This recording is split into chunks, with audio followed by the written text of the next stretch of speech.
आज मुज़ाकरात जिस तरीके से कोलैप्स कर गए हैं, मुझे तो कम से कम मुझे तो ये लगता है कि हुकूमत जो है वो पर एतमाद है कि ठीक है जी, बात नहीं करनी तो ना करें।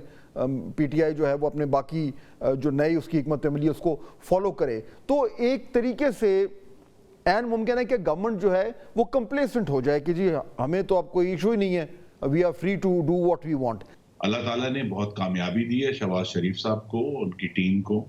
मुर्शिद जो है वो बहुत ज्यादा पहले से मुस्तहकम है हर लिहाज से, और खास तौर पे जो पाकिस्तान का हसास तरीन जो इलाका है वो है फॉरेन एक्सचेंज का। वहाँ अल्हम्दुलिल्लाह बहुत एक स्टेबिलिटी है और कोई भी जो है वहाँ सरासीनगी नहीं है, और महंगाई में बहुत कमी आई है, कीमतें बढ़ना बंद हो गई हैं और बहुत सारी सब्जियों की कीमतें बिल आखिर फाइनली अब कम होना शुरू हो गई हैं। तो हम देख रहे हैं कि वहाँ मुर्शिद के फ्रंट पे तो एक बड़ी स्टेबिलिटी है, और यही वजह है कि हम मुज़ाकरात की टेबल पर मौजूद हैं कि हम चाहते हैं कि ये जो मुआशी इस्तेहकाम हासिल किया गया है इसे सियासी इस्तेहकाम, लेकिन वो नहीं मिल रहा ना, आगे वो इस्तेहकाम नहीं मिल रहा क्योंकि पीटीआई ने कह दिया कि हम नहीं बात करेंगे, तो वो तो सिलसिला ही खत्म हो गया। जी वो ये कहें कि वो बात नहीं करना चाहते, लेकिन हम बात करना चाहते हैं।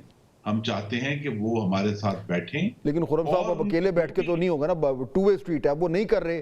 तो आज तो इरफान सिद्दीकी साहब ने भी कह दिया कि जी मुज़ाकरात तो खत्म है, so that's a close chapter. देखिए ना जी, फिर हम अगले चैलेंज पर चले जाते हैं। मुल्क में दहशतगर्दी का चैलेंज है।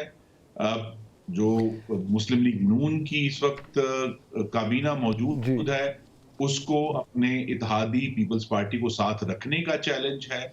उसके बाद कहीं जाकर जो ऑपोजिशन की थ्रेट है वो आती है नहीं, लेकिन आप उसको इतना नीचे क्यों डाल रहे हैं खुर्रम साहब? क्योंकि देखें ना, अभी जो ये अब यानी पहले ये कहा जाता था, दुरुस्त कहा जाता था कि क्योंकि पीटीआई सोलो फ्लाइट कर रही है तो वो उस तरीके से इफेक्टिव अपोजिशन नहीं कर पाई। उस वक्त भी लोग कहते थे कि थोड़ी सी अकल करें, दूसरों को साथ मिलाएं। अब वो अकल आई है। अब देखें ना कौन कौन लोग इस अपोजिशन में अलायंस में आ रहे हैं। खुर्रम साहब मेंगल साहब से बात कर रहे हैं, वो अख्तर मेंगल साहब से, जीडीए से उनकी बात हो रही है, शायद खकान अब्बासी साहब और उनकी जमात उनके साथ खड़ी होती हुई नज़र आ रही है। मौलाना फजल रहमान साहब से आज उन्होंने बात की है, अचकज़ई साहब पहले ही उनके पास हैं। तो लिटरली देखें ना, बलूचिस्तान, सिंध, पंजाब, केपी, चारों सूबों से सिग्निफिकेंट पॉलिटिकल प्लेयर्स आपके खिलाफ खड़े हो रहे हैं। जी, तो हम तो ऑपोजिशन अगर मुनज़्ज़म हो रही है उसको वेलकम करते हैं, क्योंकि जितने लोग इसमें शामिल होंगे उतना ज्यादा इम्कान कम होगा कि ऐसी ऑपोजिशन अलायंस के जलसों में 5 रेंजर के जवान शहीद होंगे जिस तरह पीटीआई ने किए, या पुलिस का जवान शहीद होगा जिस तरह पीटीआई ने किया। तो ये सब लोग जो है जो अब मिलकर, ये जमहूरी लोग हैं, ये सियासी लोग हैं और तशद्दुद की सियासत नहीं करते। ना मेंगल साहब, ना अचकज़ई साहब, ना शाहिद खकान अब्बासी साहब, या और भी जो जमातें शामिल होंगी।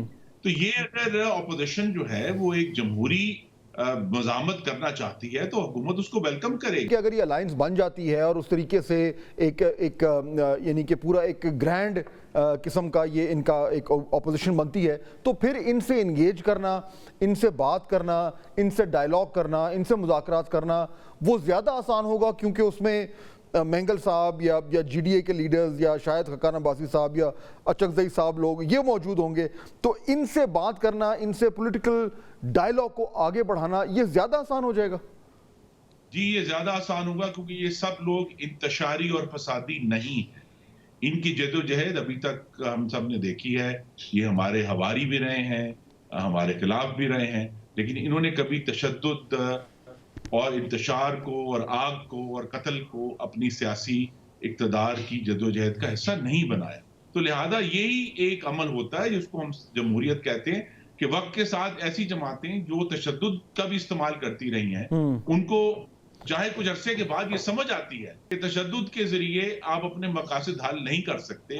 कि पीटीआई को भी अब समझ आई है कि 5 रेंजर्स को शहीद करके और एक पुलिसमैन को शहीद करने के बावजूद उनको अपने सियासी मकासद हासिल नहीं हुए, लिहाजा वो मेज पर आ गए। लेकिन खुर्रम साहब दोनों शहादतें दोनों तरफ हुई है ना। जी, तो वो तो फिर ये हमारी तो पीटीआई से मुज़ाकरात के दौरान और आइंदा अगर होंगे तब भी हमेशा ये मुतालबा रहेगा कि आपको 26 नवंबर के बारे में जो भी आपके सबूत और शवाहिद हैं, जिसको आप चाहते हैं इन्वेस्टिगेट किया जाए, एक ब्लैंकेट इन्वेस्टिगेशन तो नहीं होनी ना। उनका क्लेम है, उन्होंने अपने लिए सबूत और शवाहिद इकट्ठे करके लाने। अगर आपके पास इतने सफिशिएंट सबूत और शवाहिद मौजूद है तो कमीशन भी बन जाएगा, ठीक हो गया, कोई मुज़ायका नहीं है। लेकिन असल इशू यही है कि इस सारे प्रोसेस के अंदर पाकिस्तान में जो पुरअमन जद्दोजहद है और जमहूरियत है, उसको कुछ तकवीयत मिली।